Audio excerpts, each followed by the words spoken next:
Welcome to News Laundry. I'm Alpana Kishore, and our guest today is Timothy Garton Ash, historian, commentator, and author of 8 books charting the transformation of Europe. He's a commentator and a columnist for The Guardian and regularly writes on international affairs. Timothy, welcome to News Laundry. It's a real pleasure to be here. Thank you. I'm going to ask you first of all about something that you've written extensively about, which is the Velvet Revolution. What do you think was the effect of that outside Europe, around the world? Did it, I mean, when you look back 22 years or whatever it's been, especially our corner of the world, do you see anything that changed fundamentally with that? We all live in a post-1989 world. Mm-hmm. India, China, you name it. Mm-hmm. 2 things. First of all, it was a new model of revolution, peaceful revolution. Right. From 1789 to 1989, the model of revolution was violent. Okay. Since 1989, the default position, like Burma today, is peaceful. Secondly, it destroyed the 2 great ideological competitors, fascism and communism. Mm-hmm. So what you're left with is variants of capitalism. And if you look at India today, you see a kind of somewhat chaotic version of democratic capitalism. Mm-hmm. And if you look at China, you see what I call Leninist capitalism. Okay. But that's a huge change. So there is no corner of the world, except possibly North Korea, unaffected by what happened then. Okay, since you mentioned the 2 pillars, you said fascism and communism. Yeah. Why I asked you about India is that in Kashmir, Kashmir was hugely affected by the coming out of the people in Czechoslovakia, East Germany, sure. Hungary, etc. And in fact, it served as a great model in 1990 for the Kashmiris to come out on the street against the government of India. Now, how do you put that? I mean, India was not fascist, it was not communist. It has a historical problem that dates back to the end of colonialism. So how does Kashmir fit into this in terms of... Well, Kashmir complicates every question you could ask, obviously. Okay. But what I think is interesting is that you have that in Kashmir. You had the first intifada in Palestine, which was relatively peaceful. And by the way, now, which has made a huge impression on the world, the mass, mainly non-violent protests against the gang rape in India. I mean, for us, we immediately say, is this an Indian Spring? Is it a kind of velvet revolution? That's the immediate reaction, and it's very impressive. Would you date that to the European Revolution, or would you date back to 1947 and India's mass non-violent protest tradition? Gandhi. So a great friend of mine at Oxford and I have edited a book on what we call civil resistance and power politics, non-violent action and power politics. And of course, we start with Gandhi. All right. You have Martin Luther King, you have the Revolution of the Carnations in Portugal, but the moment it becomes the default model is 1989. Before that, people still think revolution, violence. After 1989, revolution, non-violence, and then something very sad happens, which is the thugs come in, and it becomes violent. And for me, one of the great pains of being in India is to see in this country, which has possibly the greatest tradition of thinking non-violence in the modern world, so much violence. And how do we manage that contradiction? Okay, one of the things that brings about this violence is the breakup of nation states. When you look at empires. And empires, of course, the breakup of empires. When you look at the European Revolution in 1989-90, what we see from here is that states like Czechoslovakia, states like Yugoslavia, that were peaceful, secular, united, with communities of different ethnicities and religions living together, break up into small little community nations, the small nation state. And when we look at Kashmir, it's a mono-ethnic community, it's a landlocked state, and it wants to be independent. Now, is that something you think should be supported? Is that desirable in the context of freedoms? Can I answer you thus? Peoples should decide. who were how they want to be governed. I'm talking about global thinking. Would global thinking then support something like this?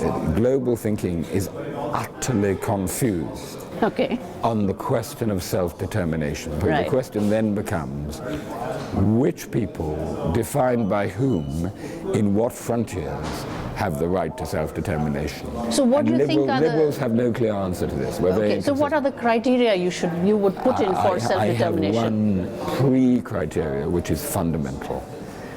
It must be by peaceful means. Okay. And so after the Velvet Revolution in Czechoslovakia, you had the Velvet Divorce. And there was not a shot fired in anger. And that's okay. And if the Scots decide to leave England, leave the United Kingdom, fine, as long as it happens peacefully. So as long as you can get agreement between both sides, I'm not going to lay down any rules. Right. Where the problem is when you start with an event like partition in this country, when you start with something like the Yugoslav wars of the 1990s, and that legacy of violence has an afterlife that is 60, 70 years. Yes. It's 2-3 generations. And so, in a sense, what I'm saying is, it's not the end that is so vital, it's the means. So, in a way, something like Kosovo, which becomes then a small enclave within a nation state based on ethnic Serbs. The West would like to support it or not like to support it. But what's the position on that? Confusion and contradiction again.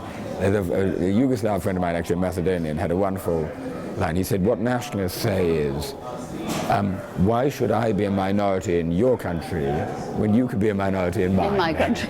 And so every time you break down multi-ethnic, multi-community, multinational political communities, a majority becomes a minority, as in Kosovo, where now you have a Serb minority which is having a pretty tough time. And that's the problem with these sorts of that's the domino effect. If you support independence for a small community, which is but if the mono-ethnic or no, hang on, I didn't say mono-ethnic. I said if the clear majority in a well-defined territory, historically well-defined territory, want to be independent and will guarantee minority rights and individual human rights and can deliver on that guarantee, then that's okay. Then why not? Okay. It's when they don't, which is what usually happens. Yeah, exactly. That it gets really difficult, and this is where liberals get very conflicted. Let me just switch a little bit to the Arab Spring. If we look at Europe in 1989 and this whole Velvet Revolution, can you connect the dots to the rise of Salafist thinking, for instance, or Islamist revivalism? Or would you connect that to Iran? Here's the thing. 1979 in Iran, the Islamic Revolution was the last big version of 1789 because it started non-violent, but by God, and I mean by God, it became violent, right? Yes. I absolutely think that we in the West are in danger of demonizing the Muslim Brotherhood. I've made 2 longer visits to Egypt before and after the Arab Spring, and they're the best partners we've got, the Muslim Brotherhood. Okay. Right? Okay.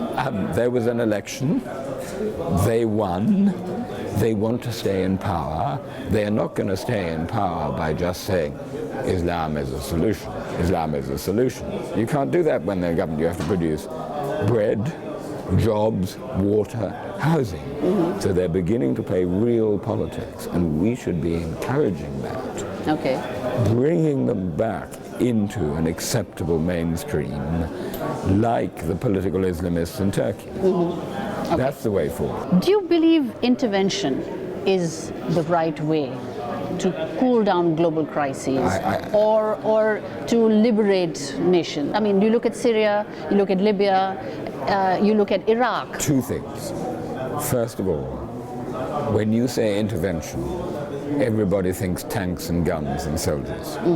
There are That's the way it's usually happened. But no, there are 50 other ways in which countries intervene with their aid policies, with their trade policies, with their diplomacy, with Let's say their we're talking about violent intervention. Right, but it's important to say that there are lots of alternative ways of intervention.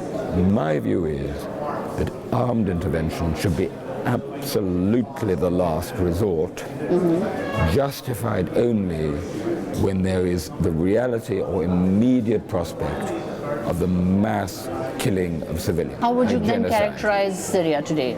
Intervention in Kosovo was justified. Okay. Imminent genocide. Intervention in Libya was justified because Muammar Gaddafi said, we are going to take out the people of Benghazi like rats. Okay. It was justified. Morally, intervention in Syria today would be justified. But the other classic criteria for a just war, going centuries back in just war theory to Thomas Aquinas, is you have to have a reasonable chance of success. Okay. And our problem is, we had a reasonable chance of success in Kosovo and Libya. We could have done it in Rwanda and should have done it in Rwanda. We don't have that reasonable chance of success in Syria because huge, great powers, Saudi Arabia, Iran, Russia, China, are engaged on different sides in a proxy war. So how would you look at Afghanistan then? Because that's in our neighborhood. And again, the prospect of intervention, the kind of intervention that already happens, the drone strikes, the kind of politics they produce, the kind of powers that are involved in Afghanistan, which then produce a domino effect in our country. Right. How do you look at that? So that's a classic example of mission creep. Sorry? A classic example of mission creep. Okay. That is to say, I absolutely believe that the original intervention in response to 9/11, when Al-Qaeda was based in an anarchic Afghanistan, was justified. But then how do you get out once you're in? By getting How out. do you get out? By getting out. But then we said we're not only going to get Al-Qaeda, which by the way we didn't do for a long time. It took till Obama to get Osama bin Laden. But we started saying we're going to turn this into Switzerland. Right? Now, if you're going to turn Afghanistan into Switzerland, that's a very tall order. But if you don't stay on, and you don't even turn it into the old Kabul, much less Switzerland, you run the risk of the same thing happening all over again. That's what happened when the jihad started with American help in Soviet-run Afghanistan, and then the Americans left, and then that's when the whole region went to hell. But the Americans did more than that. They supported the Mujahideen against the Soviet Union. But that's the opposition figure you pick. Look.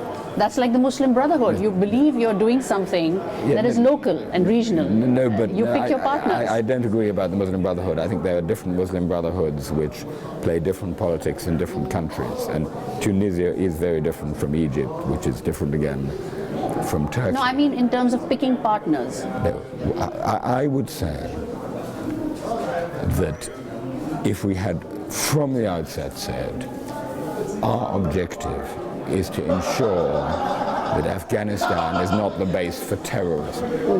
And then you have to answer practically the question, how do you do that? But that's not what we said. We then said we're going to turn it into Switzerland. And so the goal actually moved. The result is the longest war of the 21st century. Huge expenditure of American treasure and lives to very little good effect. And also, if I may say so, something which I think is very painful, encouraging women to believe that they could actually have equal rights, which of course I passionately believe in, and then leaving them in the lurch. And that's shameful. If you're not going to finish the job, if you're not going to guarantee women's rights in Afghanistan. But how do you guarantee them if you can't control territory? Well, so there's the interventionist dilemma. Either you have a clear minimal goal and then get out and say, sorry, it ain't going to be Switzerland, it's not going to be nice, but it isn't going to be an Al-Qaeda base, or you're there for 100 years. But that has another name. It's called colonialism, and we're not very keen on that. Exactly. Okay, let me just ask you about your book. You wrote a book called The File, based on your experiences in East Germany, and you actually went back and you discovered there was a file about you and the intelligence, setup over there, and you went back and you read the file. Tell me, living in that kind of institutional brutality, let's call it, it is a kind of an institutional brutality. Do you regard states like that,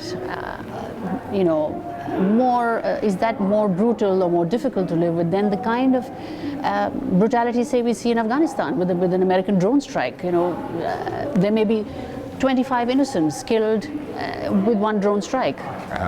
The most successful dictatorship is the one that doesn't have to lift one policeman's stick to beat one person, because it's got them under control anyways. Right. This is the Orwellian totalitarian thing. In East Germany, there was very little explicit state violence, because it was the closest we have come to an Orwellian state. And what I did was not just to read my file, but to go back and talk to the informers, the people who informed on me, and the secret police officers, and try and understand why they did it. And in a nutshell, why did they? So, human, all too human. I say at the end of the book, the awful thing is this was an evil system, but in all this journey of discovery, I never met a single really evil person. An evil system can use ambition, ordinary human ambitions, ordinary human vanities, ordinary human love of adventure. And I had this unique opportunity as an insider-outsider, because if I'd been an East German, I would actually have suffered. They might have ruined my life. Because I'm a Brit, I just was kicked out of the country. So I could come back, and the book which results, which is The File, which I'm actually talking about here at the Jaipur Literary Festival, is an exploration about how the almost perfect totalitarian system works without that need for outright violence. So again, which would you think is worse? The institutional brutality, the Orwellian type of state, or the kind of state where violence is endemic? If you're dead, you have no freedom of any kind. True. Not even theoretically. So the older I get, my own work now is concentrating on freedom of speech, freedom of expression.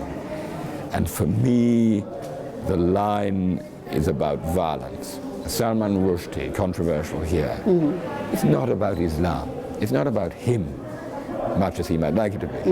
It's not about whether it's a good book or a bad book. It's about people say, if you write that, we will kill you. And that should be unacceptable everywhere. Short of violence, everything is open. Timothy Garton Ash, thank you so much. Real pleasure. Thanks a lot.